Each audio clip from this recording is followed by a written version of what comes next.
I run the Glasgow Ethereum Meetup, so if anyone's ever in Glasgow or is interested in Ethereum, that's a great place to come. We had a great turnout last week, about 15 people, which was great to see. I love everything Ethereum, I love everything staking, so if you want to talk about Ethereum or staking, I'd love to do that. So the aim of this talk, this hands-on presentation, is to, if at least one person goes away and doesn't lose crypto in a way they might have, if they hadn't watched this, then that's a win, right? Okay. So take these tips away, but also do your own research. Don't see one and then think, I'm going to implement that without practicing, without reading some other resources. Don't take, I'm just a guy talking here. Go away, Google what I'm saying, and see if other people agree. And if you implement any of these and lose your crypto, I'm sorry, maybe you should have done more research. So those are the caveats out of the way, because that's important. And if you ask any good questions at the end, there's some Ethereum stickers over there. Not to infantilize people, but I love stickers, right?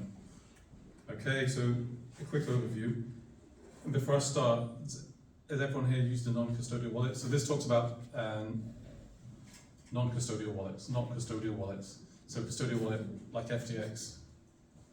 So the title is about the magical world of blockchain, losing all your money in an exchange, being hacked or going bankrupt or other nefarious activity isn't magical, okay? So this talks about non-custodial wallets. So who's used a non-custodial wallet? 1, 2 people, 3, okay. And I respect the fact if you don't want to say, that's also cool. Okay, so what's a crypto wallet? We'll start at the beginning. Public-private key cryptography, that's part of the magic. Types of crypto wallet, there's lots of different types, lots of decisions to make. What magical things can you do with a crypto wallet? So there's a lot. And using a crypto wallet, I'll go through a practical example of what using a crypto wallet looks like and how to securely store and manage your wallets. So this is very important. You're not using a custodial wallet. I don't like to call it that. You're not using an exchange. You're taking responsibility yourself. So for some people, this is a big step. If I'm explaining this to my mother, maybe she's not ready yet. Maybe she needs to do more research and become more confident with some of these processes. So the Wikipedia definition of what is a crypto wallet. A cryptocurrency wallet is a device, physical medium, program or a service which stores the public and or private keys for cryptocurrency transactions. In addition to this basic function of storing the keys, a cryptocurrency wallet more often also offers the functionality of encrypting and or signing information. Signing can, for example, result in executing a smart contract, a cryptocurrency transaction, identification, or legally signing a document. Okay, that's quite a lot. So if you ask ChatGPT to make that a bit shorter, it says a cryptocurrency wallet is a tool that stores the keys needed for cryptocurrency transactions and may also encrypt and sign information, right? So it's your identity basically. And I think the metaphor of crypto wallet is great, but it sort of doesn't capture the fact that it's your identity. So I've got my wallet here, right? And it's got £5 in, but I can't have another wallet with the same £5 in. So the metaphor kind of falls down because with crypto wallets, you can have the same identity in both of them and sort of use the same identity. So I could have a mobile wallet and I could have a web wallet, and they're using the same identity, and I could go around and sign transactions using the same identity. So it's a good metaphor to begin with, but then when you want to explore the magic, you need to understand that it's your identity basically. Okay, why is it magic? There's the classic Arthur C. Clarke quote, any sufficiently advanced technology is indistinguishable from magic, okay? And cryptography is magic, right? So we use cryptography in everything. The Bitcoin white paper basically took lots of cryptographic primitives, and then Satoshi made Bitcoin, but it was using lots of old cryptography that was basically used, and people like, I don't know if there's any cryptographers out there, but I just trust it because I've trusted it for a long time, and my crypto is safe. So that's pretty magic for me. And a collapse of an exchange isn't gonna, I'm not gonna lose any money. Well, I do have a bit on exchange, but okay. So taking a step back, wallets use public-private key cryptography, right? So I'm sure some of you already know this. This is a reminder, I guess, but some people might not know this. Maybe you use exchanges and you're wondering what public-private key cryptography is and what all the rage is. So also known as asymmetric cryptography, it uses a pair of keys one for encryption and one for decryption. So before public-private key encryption, which is asymmetric, there was symmetric encryption, which meant both parties who wanted to communicate over an encrypted channel would have the same secret. Public-private key cryptography means that I can have, so there's two keys, I have one of the keys, and that's my private one. I make the other one public, so all of you can see the public key. And then I can sign a message and then send it out here. You all know my public key, and that can decrypt the message. So you're wondering what's important about that. Well, a message signed with the private key can only be decrypted with a public key and vice versa. So I've just signed a message that I want to pay Maciej some money, 5 Bitcoin, and then I throw it out there, and you can all, it's signing the message, but I'm going to say encrypted, so if there's any cryptographers wincing at my description, I'm sorry for anyone who knows more deeply how this works. But essentially I can send out the transaction, and you can all see, okay, Calum has said he wants to give 5 Bitcoin to Maciej, and it's not been changed. So you know it's from me, or at least someone holding the private key, and you know it's not been changed. So that gives you strong guarantees of authenticity and integrity. So that's public-private key cryptography, and it also allowed other amazing things. It's got some great emergent properties, but for the case of the crypto wallet, the main aim of the crypto wallet is to keep your private key safe, because if anyone gets that, they can impersonate you. And it basically allows you to use that private key to send out transactions. Now, this gives great authenticity and integrity. On the other side of this, I'd like to tell you a short story of when I was buying my house. I was just finalizing it, and I went to pay the deposit for the mortgage. So I went into the bank at, I think it was about 10 in the morning, because banks aren't open at night time. And then I went in and I said, I want to move some money from my account to this other account.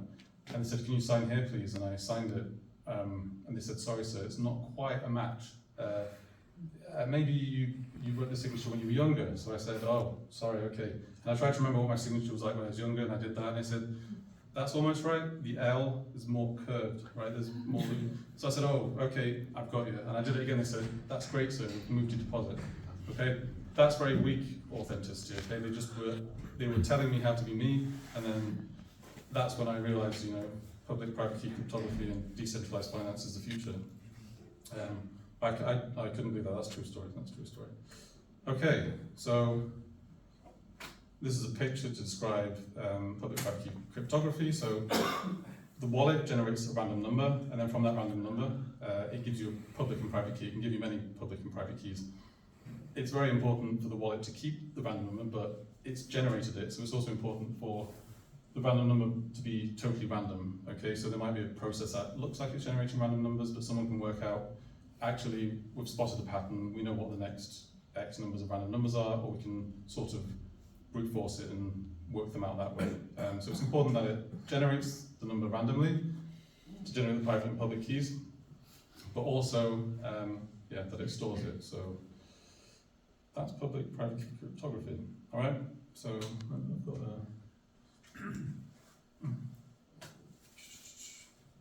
and some of you might have got the 24-word C phrase. So that basically is the random number. And I'll talk about this more in a minute, but this is very important. Okay, so when you're taking responsibility for custodying your private key, there's a balance. I've talked to some of you about this already, but there's a balance between convenience and security, okay? So you want it, if I wrote down my 24 words, the most secure thing I can do is to burn it and then never access the funds. That's the most secure way, but I would like to access my funds, so I need it to be a bit more convenient than that. The most convenient thing is to have my private key everywhere so I can access it, but that's bad because other people can access it. So I'm always thinking about convenience versus security, right? And I'm never at the correct place, because sometimes, you might have a small amount of crypto, but then something crazy happens and it's worth a lot. Now you probably want to be more secure and less convenient. Okay, so I'll talk about hot wallets, the most convenient type of wallet. What is a hot wallet? So a hot wallet is connected to the internet. Examples include the web wallet, so that's like a wallet in your browser, a mobile wallet, a wallet on your phone. and desktop wallet, so some application you've installed locally on your computer. And your PC or whatever, your mobile is probably connected to the internet, so a motivated hacker or attacker could somehow get there because it's connected to the internet. So some examples: blockchain.com, used to be blockchain.info, MetaMask, Electrum, Exodus, Mycelium, Bitkeep, all examples of hot wallets. And there's some nuance in there, so by default it might be a hot wallet, but then you can introduce a cold wallet, make it more secure, that kind of thing. But it prioritizes convenience over security, right? So the wallet in my pocket, I like to think of as my hot wallet, right? I go to the shop, I don't want to have to go to the bank every time I want to go shopping. I've got some money in my pocket that I know could be picked out. A pickpocket could come and take it, or I could just lose it. But it's very convenient to have this, but I wouldn't put my life savings in here. That would be a silly idea. So the same thing kind of applies to the hot wallet. And yeah, convenience over security. So this is cold wallet. This is from DALI 2. So was the other one, out of right, wallet containing ice. Cold wallet wouldn't give me any good. So connected to the internet. Sorry, not connected to the internet. So hot wallets are connected to the internet. Cold wallets are air gapped, right? So a motivated hacker can't access it because it's not connected to the internet unless, I don't know, they're recording you write down your seed phrase or something. Then it's incredibly safe, but you do have to take the right steps and precautions to make sure that it doesn't get lost. So compared to a hot wallet, which usually is free, you can download an app on your phone, you can install an app on your computer. There's some cost with cold wallets. There's a cost with maybe the hardware, and there's a cost with maybe the time to learn it. There's a cost for maybe the time to use it, but by this point you've decided it's worth the cost, right? Because you've got enough crypto, you've weighed up the pros and the cons, you've measured the risk. So some examples of cold wallets. I've got one here for demo purposes. Oh, here it is. So yeah, examples include Ledger Nano S, Trezor Model 1, Brain wallets, paper wallets, coin flipping 256 times. Not a good idea. Raspberry Pi not connected to the internet, right? So this is an example of a Ledger. It's a pretty decent cold wallet. And basically what you do is you have your seed phrase, which is the random number, which this is generated, and this is past certifications on generating random numbers in an extremely unpredictable way, and also when the private key can't be accessed, so when you plug it in, the hardware makes it pretty much impossible for any motivated attacker to access it. So it's pretty good, and you can connect these to hot wallets, and it sort of meets a good compromise between security and convenience. Adding these things together. So I've put down here Brain wallets, terrible idea. I did have a friend who was convinced that he just wanted to remember his words, and I could convince him not to.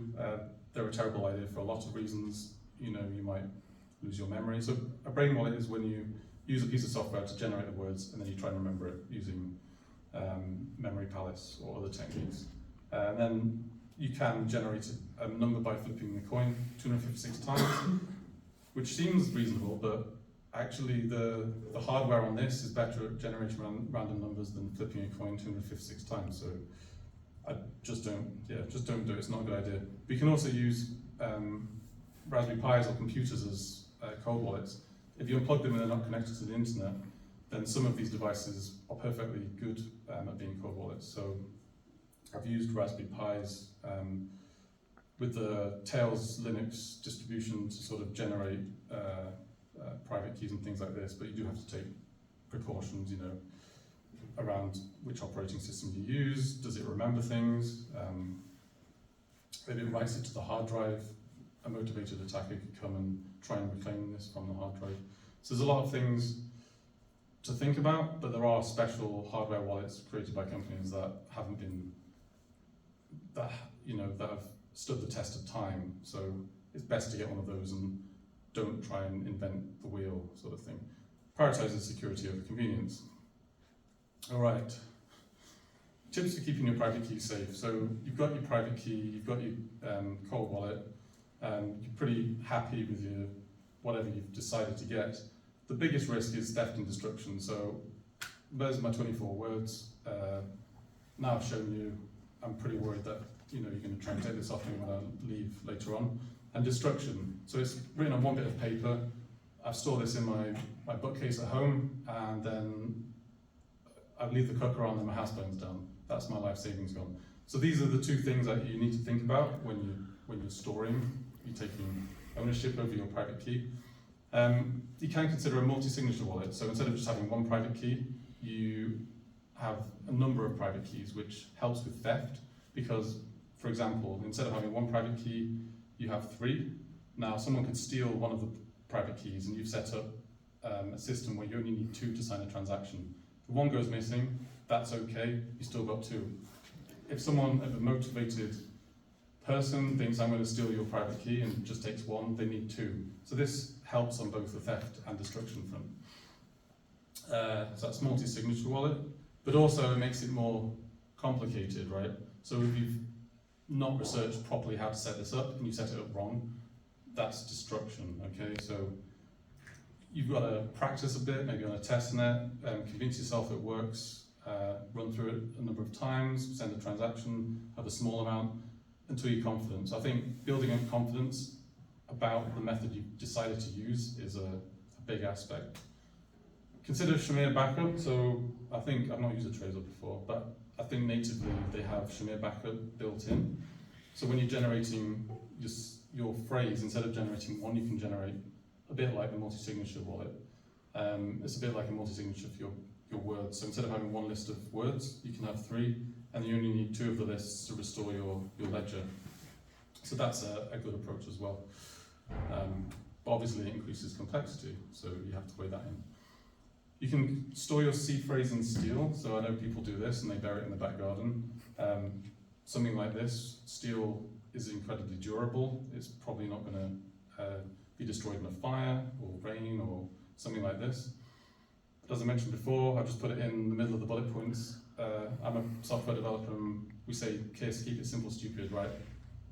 Don't do something ridiculous to think it's more secure. So don't chop up your 24 words and then take them to every continent in the world and then think it's really secure, because when you want to restore your ledger, you're going to have to pay for airfares, you're going to have to remember where you put it, maybe the company's gone bust, the secure vault or whatever. So trying to make it complicated adds risk and then destruction and theft. Yeah, it might become destroyed.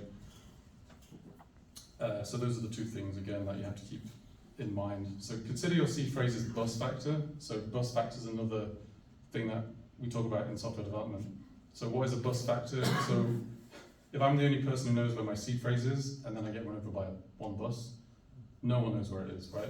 And I like to think if something happens to me, friends and family might be able to get my crypto. So it's great it being secure, but I want it to be convenient for my family to access it. So that's also a consideration, which I think, speaking to people, that might be something that is in the back of their mind and they know they should, but they haven't yet.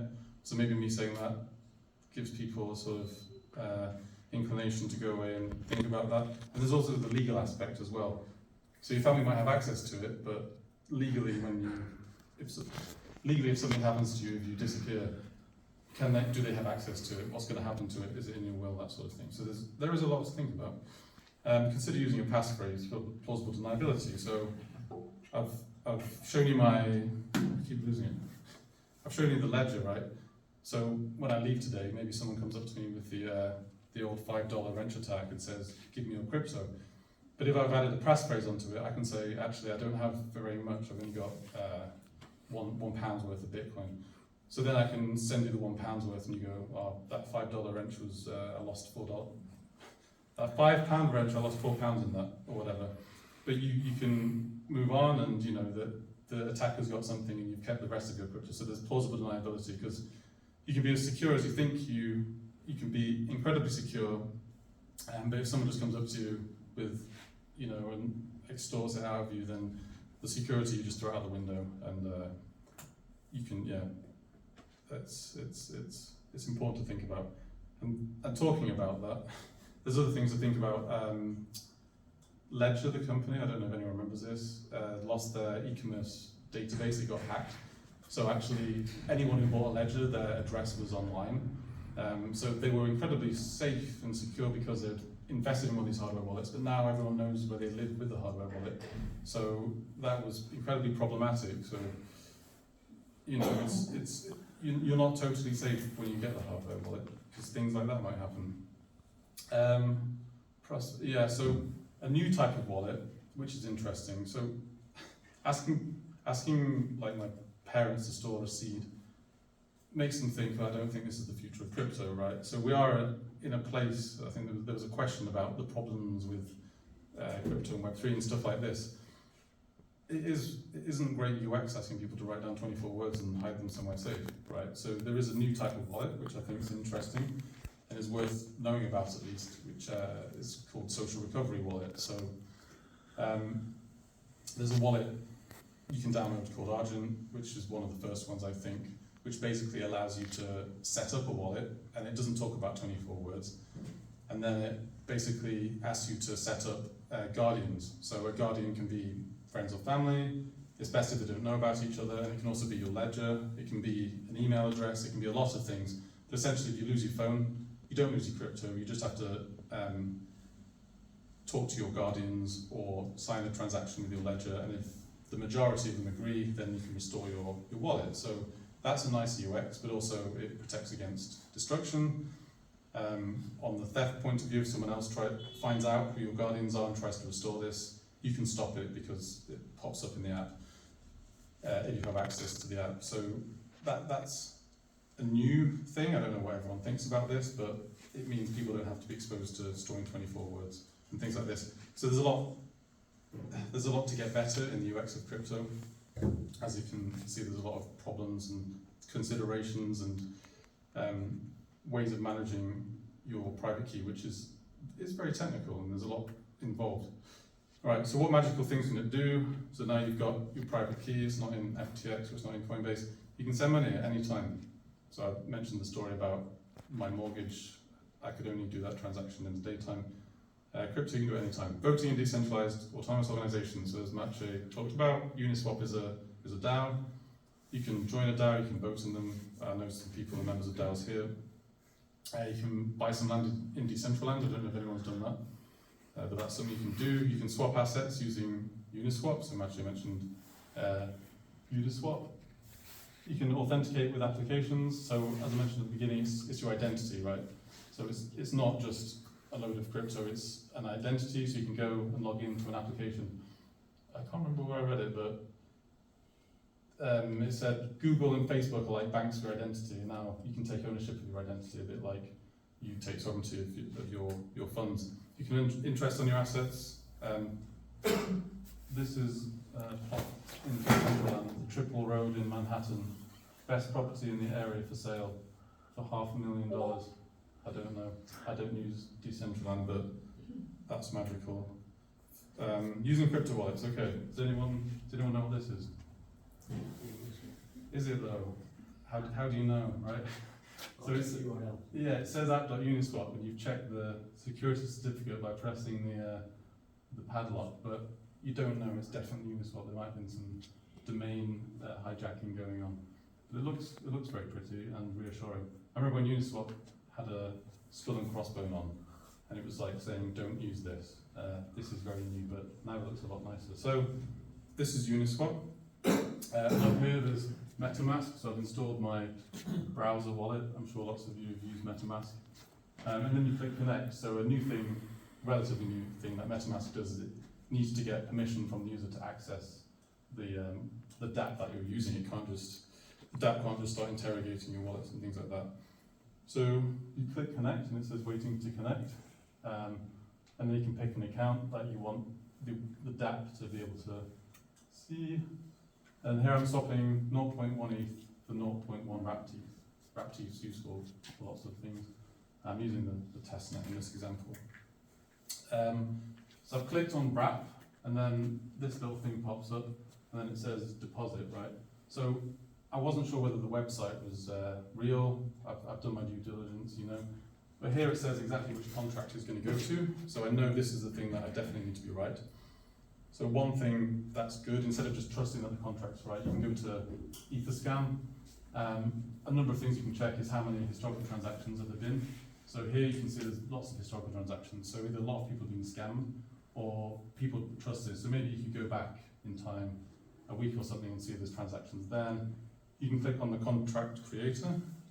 You can see it was made 1,000 days ago, right? So it's quite old. A lot of scam contracts are made very recently and they don't have a lot of transactions. So, and you can also take the contract ID and you can paste it into Google and you can see if anyone's talking about it. You can see if it's in GitHub somewhere. So you can use a lot of different resources.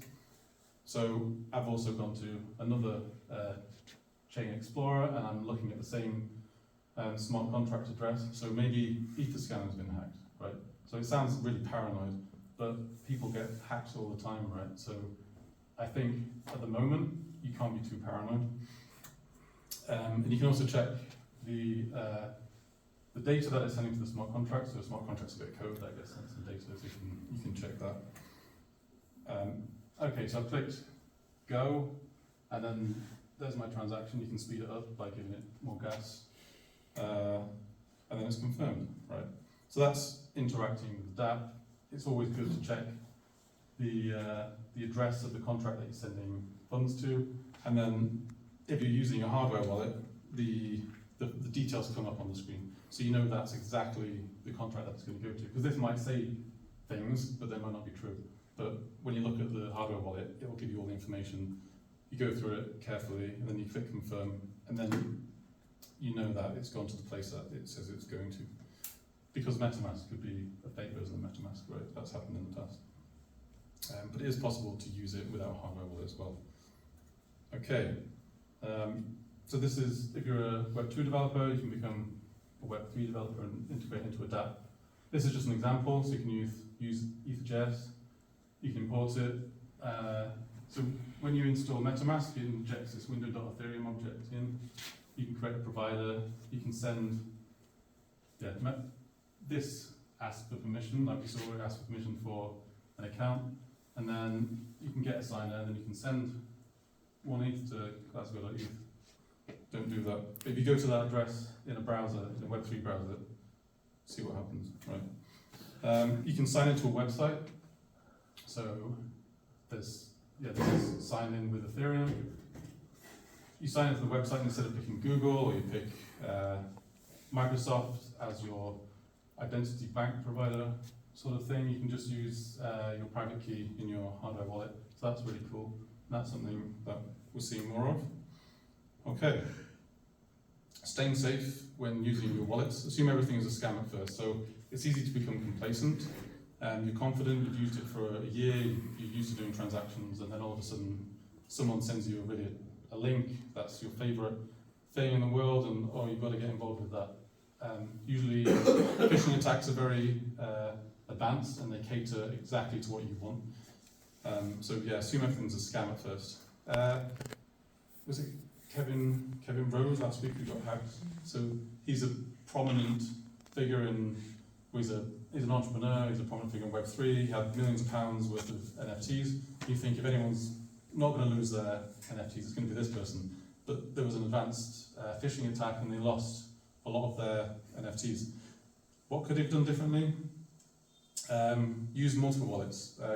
So we've said you can use cold wallets and hot wallets for anything you're willing to lose. We can have primary, and so like a vault, and then a primary wallet. So a vault would be an account that you send all of your NFTs to, but you don't use it to give permissions to contracts to access those. So if you wanted to sell something, you send it to your primary wallet, and then you only authorize smart contracts using your primary wallet.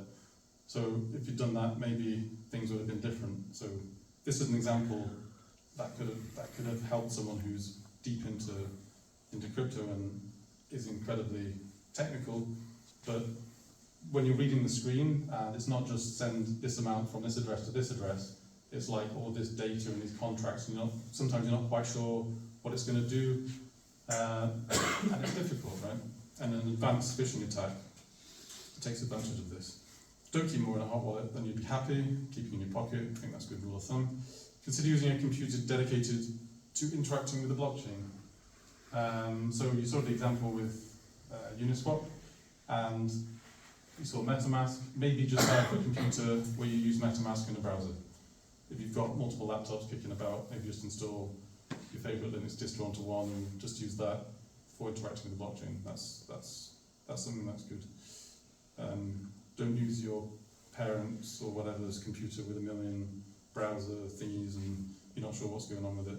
So using a wallet like MetaMask will block potentially malicious websites. So even when I was looking for Brain Wallet, and because I was researching it when I was looking up because I've never made a Brain Wallet, the MetaMask blocked me looking at the website because it thought it was a potentially malicious website. So just by having that in your browser, even if you don't use it as a wallet, it's going to stop you going onto scam websites. There's a database of all of the websites that have been reported as scams. Okay, so that's an introduction to crypto wallets. Are there any